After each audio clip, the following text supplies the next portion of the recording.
You are very critical of Western civilization. Would you say that you are an Islamic or Muslim supremacist? Yes, of course.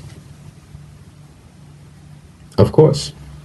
Muslim supremacist, of course. Islamic supremacist, of course. And there's nothing wrong with that.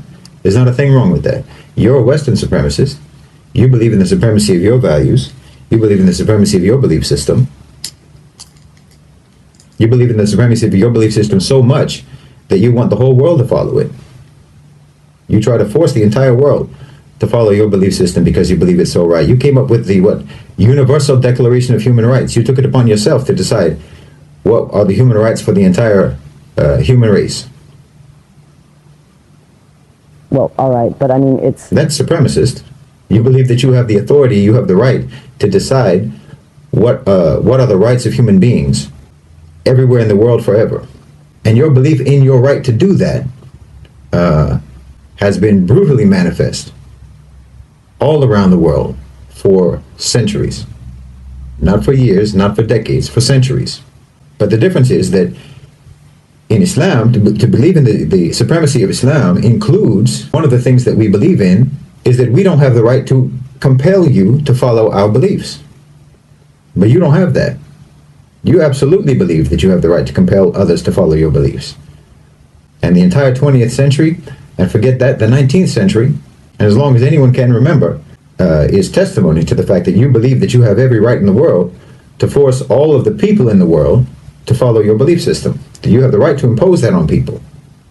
And people all over the world, in Africa, in Latin America, in Asia, in the Middle East, everywhere in the world can testify. You absolutely believe that you have the right to compel people through force, through invasion, through occupation, through colonialism, through imperialism, through extremely coercive economic policies. But Muslims, we don't believe that we have the right to impose that. We believe lakum dinukum waliya din. To you your way, to us our way. To you your deen, to you your belief system, your way of life, your lifestyle, your approach to the world, and to us ours. That's part of our belief. So our supremacist nature about Islam includes the fact that we don't have a right to compel you to follow our way. We believe that our belief is superior. And we believe that anyone who follows that belief is following a superior belief system. And of course, I fully believe that following Islam is the best way for any human being to live their life.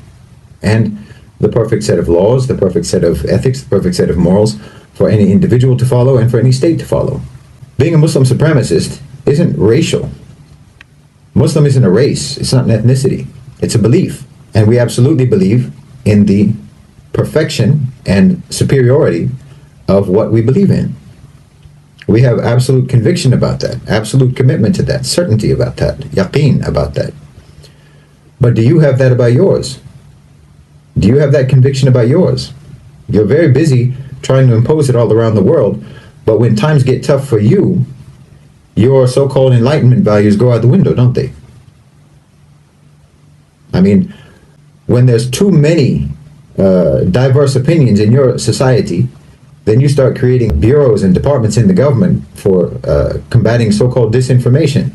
Freedom of the press is out the window. When times get tough, you ban protests. You arrest people for protesting. Freedom of assembly out the window. When your belief system becomes difficult to maintain, difficult to preserve, you throw it under the bus without hesitation.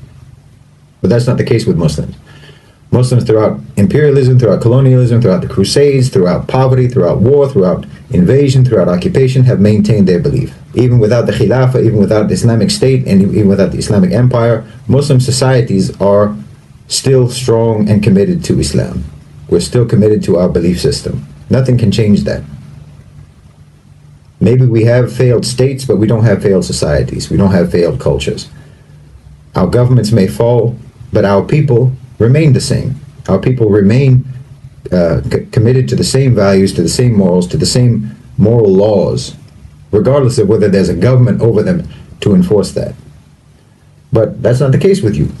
Even though you're trying to impose your value system all around the world, when things become difficult in your own societies, you abandon your principles, you abandon your values. They're insufficient for preserving the security and the stability and the tranquility of your societies. They're insufficient. They're inadequate for that. So that alone, along with many, many other things, that alone shows me the inferiority of your value system, the inferiority of your belief system, and the superiority of Islam. And your belief system, your Enlightenment values, are extremely selectively applied in your society throughout your history. They apply to some people and not others. It's like in George Orwell's Animal Farm. Some people are more equal than others in your society. Your value system is not evenly applied. I mean, there's obvious examples everyone knows about. But just look at democracy, for example. You want democracy all around the world, supposedly. You say that you want democracy all around the world, so-called. But you don't even apply democracy. Let's just, for the sake of argument, let's pretend that you have a democratic system in the United States, and it's an actually healthy, functioning democratic system, which is obviously not the case. But let's just, for the sake of argument, pretend that it is. You don't believe that democracy is important, for example, in the private sector. You don't believe that businesses, that companies, that corporations should be democratic. Your belief in the supremacy of democracy does not extend to the private sector. Corporations don't have to be democratic, do they? In fact, corporations are sacrosanct. It's sacrilegious to say that there should be any intervention in the private sector to make it actually accountable to the population, accountable to the public, accountable to the workers. And anyone who even talks about something like that, anyone who even suggests that companies and corporations should be democratic, will be persecuted. I mean, look at the struggle that organized labor had in the United States. Coal miners were literally bombed from the sky when they tried to organize and secure their rights and have some kind of democratic representation with the coal companies. When just now, when the railway workers were wanting to strike for better wages, for more humane working conditions, more rational and reasonable and fair workloads that would actually help to guarantee the safety of those trains, Joe Biden and the government prohibited them from striking. Where's the democracy? Because you don't mean the things that you say. You don't mean the values that you espouse. You don't mean it. If you meant it, then you would apply it across the board. You would apply it to everybody in all institutions and all dimensions of your society. It would be applied everywhere, but it's not. Democracy doesn't belong in the workplace. Democracy doesn't belong in the company, in the business, in the corporation. And no one's even supposed to suggest that it should. That's an inferior belief system. It's inadequate. It's inadequate for building a civilization, for building a cohesive society. Because look, the only group identity, the only sort of group identity that makes any sense at all, it's not racial, it's not ethnic, it's not nationalistic, not even based on language or shared culture or shared heritage. None of that makes any sense as a shared group identity. The only thing that makes sense is shared belief system. That's the only thing that makes sense as a group identity from which you can build cohesion and camaraderie and brotherhood and solidarity between people. Only belief system. You can have a certain skin color and have nothing whatsoever in common with other people who have that skin color. You can have the same language and certainly have nothing in common whatsoever with someone who speaks the same language. You can, I'm German Irish. What do I have to do with all of the other people in the world who are German Irish? Just because we're German Irish, we have nothing in common.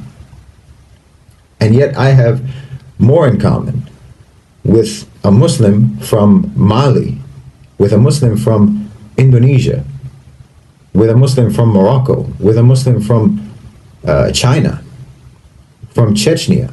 I have more in common with them immediately, instantly, effortlessly. We have the same frame of reference. We have the same moral code. We have the same belief. We admire the same people.